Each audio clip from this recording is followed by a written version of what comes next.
दादी, ये तो अपनी इच्छा है। देखो कितना हंस रही है। अरे इच्छा, तू इतनी जल्दी कैसे सूख गई? अरे भाई, कोई मस्त सा बड़ा सा ड्रायर यूज करा होगा ना। अरे ना, पवन चक्की के सामने खड़ा करा होगा। अरे ना, फिर तो ये उड़ जाती ना। एक थप्पड़ में दोनों को उड़ा दूंगा। चुप रहो। अच्छा बब्बल, चलो अंदर आओ। आज रुक जाओ तुम दोनों।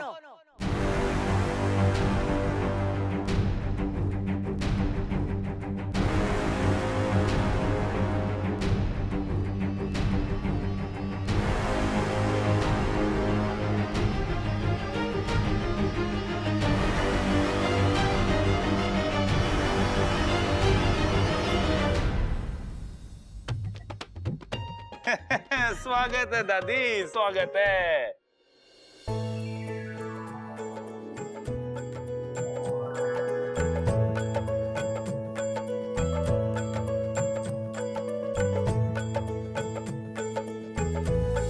जी फिर लंबी उम्र हो, सदा खुश रहो। मौत के मुंह से बाहर आए हो तुम दोनों।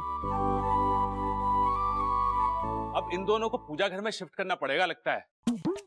चल अंदर चल। एक काम करते हैं, उसकी सफाई करेंगे पहले, फिर भगवान जी को हटा देंगे और इन दोनों को बिठा देंगे। ठीक है? चल तू मेरे साथ चल, मैं सफाई करूंगा।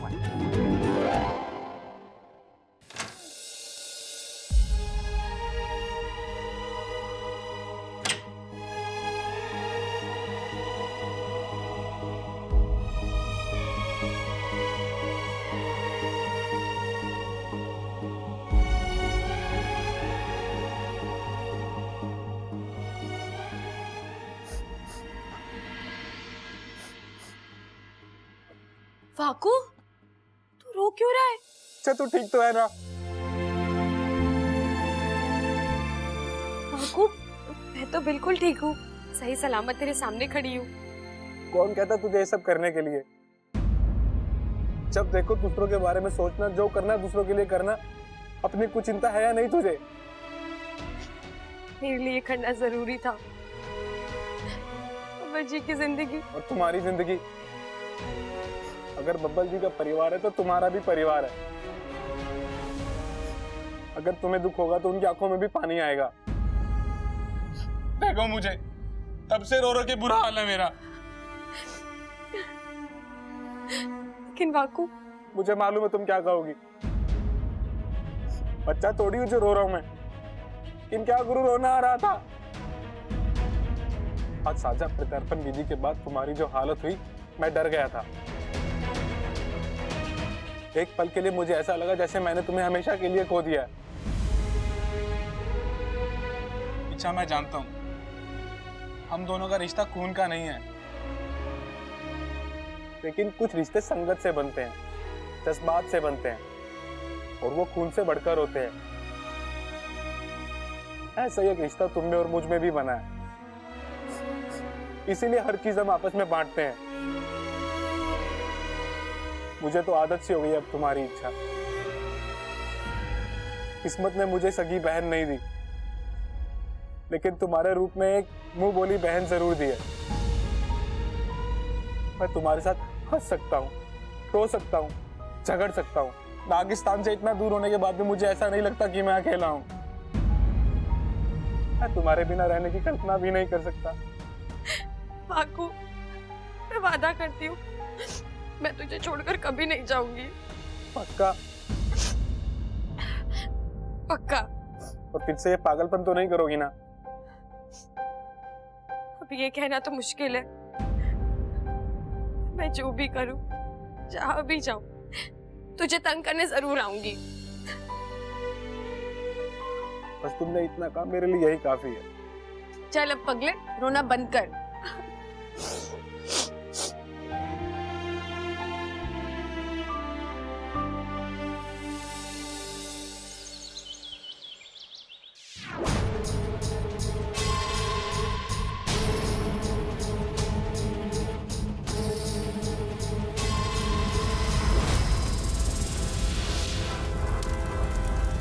आग लगा देता है मेरा जहर, खाक कर देता है सब कुछ। फिर वो इंसान बचा कैसे? कैसे?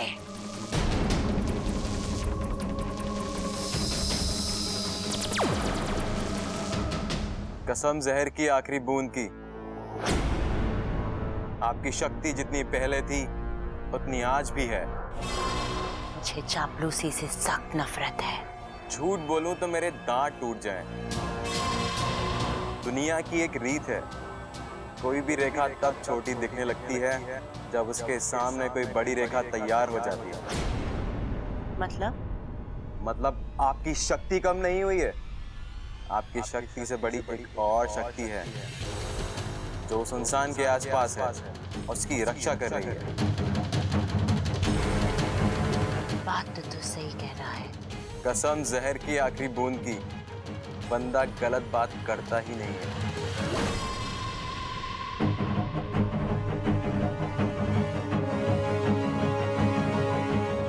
आखिर वो है कौन जो मेरे और मेरे बदले के बीच आने की कोशिश कर रहा है?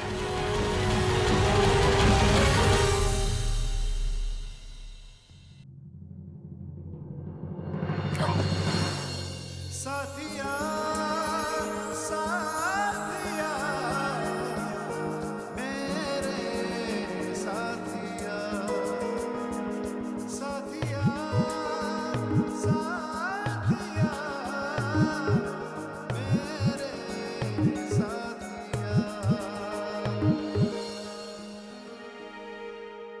अगर मेरे बस में होता तो मैं अभी आपकी फोटो खींच लेती।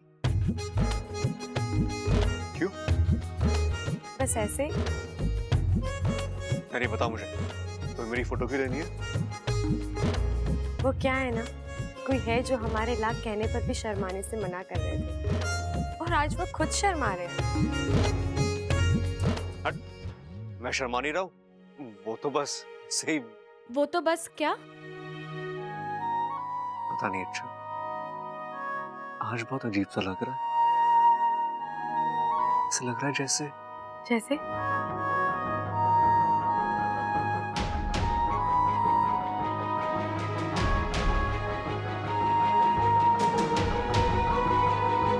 हाँ बब्बल जी, क्योंकि अब मेरी आधी जान आप में है।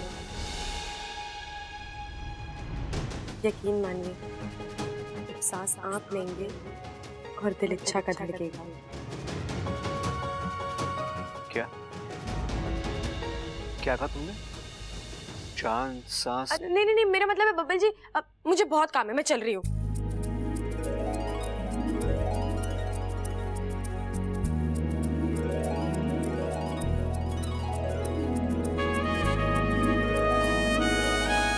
अजीब लड़की है ये, मेरे तो समझ गई बात।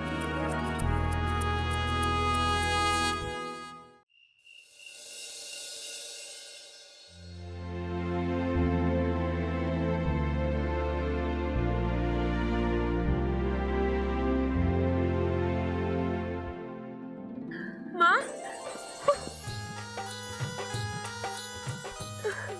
माँ भी अचानक? तुझसे मिले बिना रहा ही नहीं गया बेटा।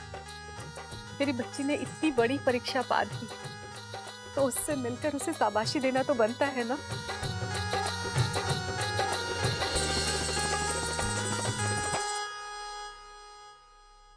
अरे वाकू, तू क्या अब यहीं खड़ा होकर हम दोनों की बातें सुनता रहेगा?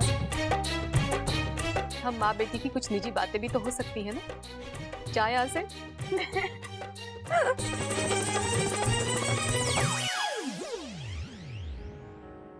माँ, अच्छा किया जो आप यहाँ आ गई, मुझे आपकी बहुत याद आ रही थी। सच? क्यों माँ, आपको यकीन नहीं हो रहा? इच्छा तो जानती है, जान और दिल एक दूसरे से अलग होकर नहीं रह सकते बेटा। जहाँ जान होती है दिल भी वही होता है। माँ, इच्छा, मैं तेरी माँ हूँ, मैंने तुझे जन्म दिया है। तेरे आंखों की चमक का मतलब मुझसे बेहतर और कोई नहीं समझ सकता। इच्छा, तुझे समझना होगा बेटा, हम नाग हैं। हम इंसान को अपनी जान देकर उस पर एहसान तो कर सकते हैं, पर अपना दिल देकर उनसे प्यार नहीं कर सकते।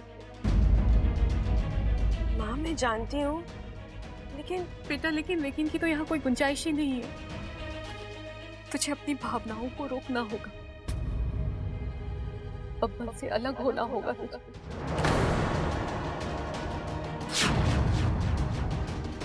देख इच्छा, उनकी दुनिया और हमारी दुनिया एकदम अलग है, और एक नागिन और एक इंसान का रिश्ता इस जन्म में तो क्या किसी भी जन्म में संभव नहीं है बेटा।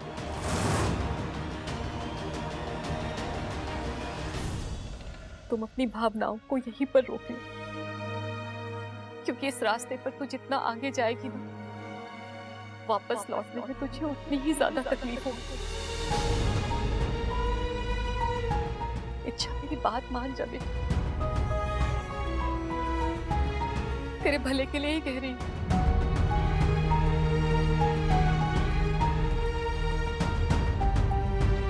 ठीक है माँ, मैं आपको वचन देती हूँ, मैं अपने आप को रोकूंगी, अब्बल जी से दूर रहूंगी और आपको फिर कभी शिकायत का मौका नहीं दूंगी।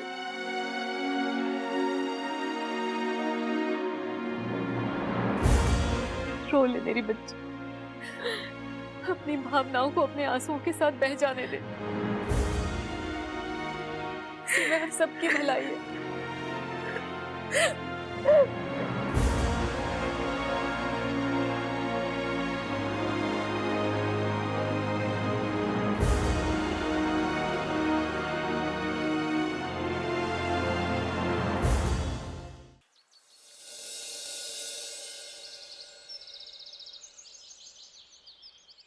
चलो चलो चलो चलो आजा सबल।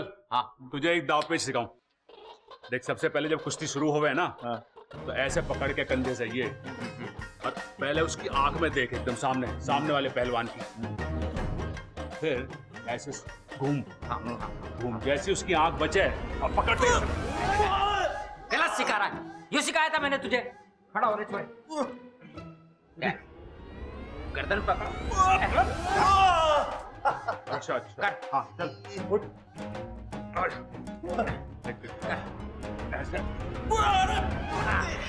अरे पिताजी, 2-3 दाव मुझे भी लगाने दो, वरना ऐसा ना हो कि मैं मार खाता रह जाऊं और पटक ना आवे मुझे। बैठ।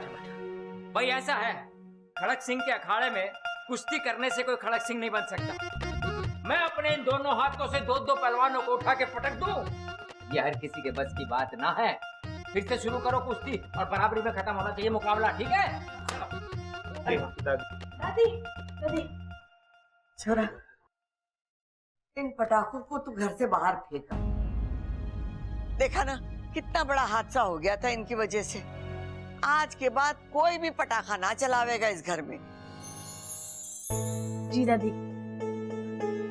थैंक यू दादी, अब आपके इस फैसले से ना जानवर और पंछी भी खुश हो जाएंगे।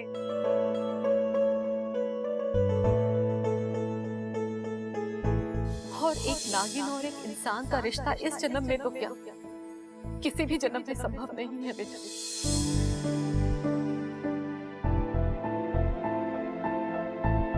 कौशल्या जी, नमस्ते नमस्ते अरे नमस्ते नमस्ते पंडित जी, आज सुबह सुबह कैसे आना हुआ? खड़क, मैंने इन्हें बुलाया था घर में गृह शांति की पूजा करने के लिए। पंडित जी देख के बताइए ना, कौन सा शुभ मुहूर्त है पूजा के लिए?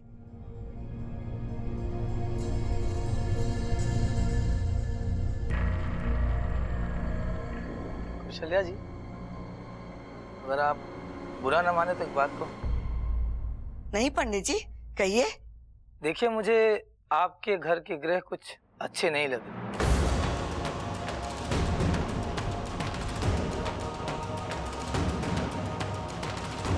किसी बहुत बड़े संकट के आने की संभावना है। अरे नहीं पंडित जी, वो पड़ोस वाली संभावना को पूजा में ना बुलाएंगे, बड़ी नक चढ़ी है। अरे हाँ पंडित जी, हम दोनों स्मार्ट लोंडो को बेवकूफ कह रही थी वो। शैल्या जी, फिलहाल आपके घर पे बुराई का घनघोर छाया है।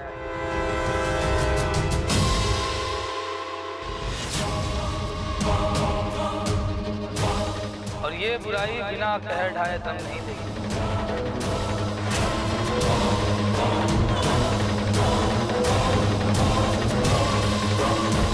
देखिए, मेरा काम था आपको चेतावनी देना, मैंने वो कर दिया। बाकी का काम आपको बाद में बता दूँ। या मिल नमस्ते नमस्ते नमस्ते। आशु, पंडित की बातों पे ध्यान मत दो, ये अगरबत्ती करता रहता है। जी नमस्ते।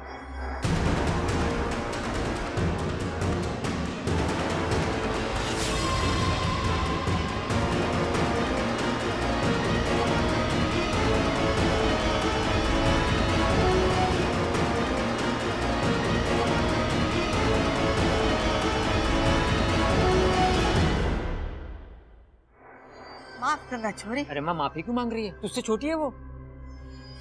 मैंने तुझे पहचाना नहीं। दादी, लगता तेरी याददाश्त भी जा रही है। तेरे लिए भी एक लाल किताब मंगवा दूं? साथ में एक टेप भी मंगा लेना। कैसी बातें कर रही है दादी। तेरे लिए तो बिल्कुल नई लाल किताब मंगवाऊंगा, फटी पुरानी थोड़ी मंगवाऊंगा जिसे चिपकाने के लिए टेप वेप लगाना पड़े ना। टेप से तेरा मुंह चिपकाऊंगी। माफ करना छोरी, कहाँ से आई है तू? जी मेरा नाम अमृता है। अरे काम वाम की बात बाद में, पहले अपना नाम तो बता छोरी। अरे भाई, ये अपना नाम ही बता रही है, अमृता। मुझे शंकर जी से मिलना है।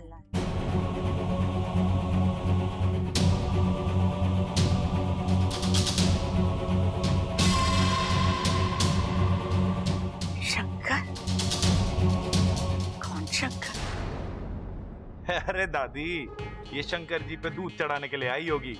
नुक्कड़ वाला मंदिर बंद होगा, इसीलिए हमारे मंदिर में दूध चढ़ाने आई होंगी आप, है ना जी?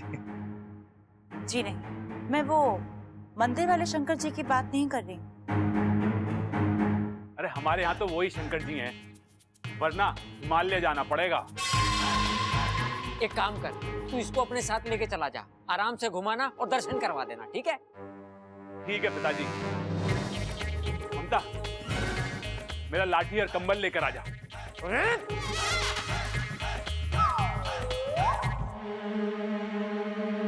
छोरी, तू किस शंकर की बात कर रही है? जी वो कौशल्या देवी के बेटे, उनकी।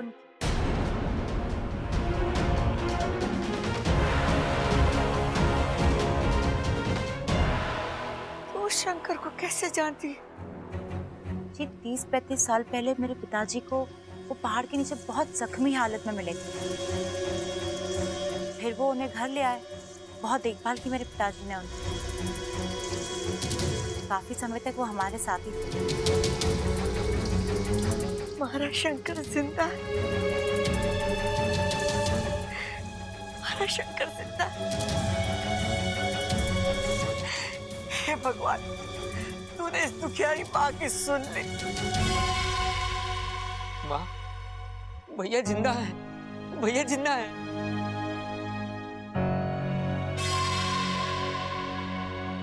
लेकिन अब कहाँ है जेठ जी? छोरी जी वो यहाँ नहीं आए। 2-3 साल पहले तो यही बोल के निकले थे कि वो अपने घर जा रहे हैं। मुझे लगा यहीं आए होंगे। अच्छा रे, शंकर तो यहाँ ना आए। लेकिन दादी अच्छा है, उनकी सलामती की खबर तो आ गई। अब शंकर ताऊजी भी जल्दी आ जाएंगे। जी याद आया, वो ये बोल के निकले थे कि वो घर आने से पहले कोई काम निपटा के ही घर आएंगे। हो सकता है कि वो काम करने गए हों। कैसा काम? जी वो तो उन्होंने मुझे नहीं बताया।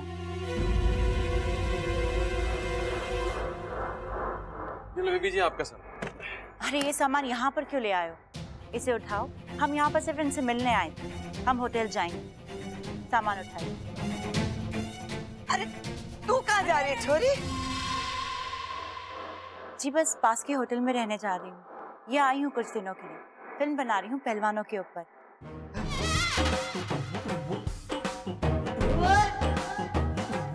शंकर अंकल हमेशा कहते थे कि हमारा गांव पहलवानों के लिए मशहूर है, तो सोचा यहाँ पर आके कुछ रिसर्च कर लेती हूँ और शंकर अंकल से भी मिल लेती हूँ। हाँ, सिर्फ पहलवानी के लिए ना है, मेहमान नवाजी के लिए भी बहुत मशहूर है। हाँ जी, शहर में किसी के भी घर चले जाइए आप, वो आपकी बहुत अच्छे से मेहमान नवाजी करेगा। और तू क्या करेगा? छोड़ आऊंगा इसको किसी के घर। अरे चुप कर, ये यही रहेगी।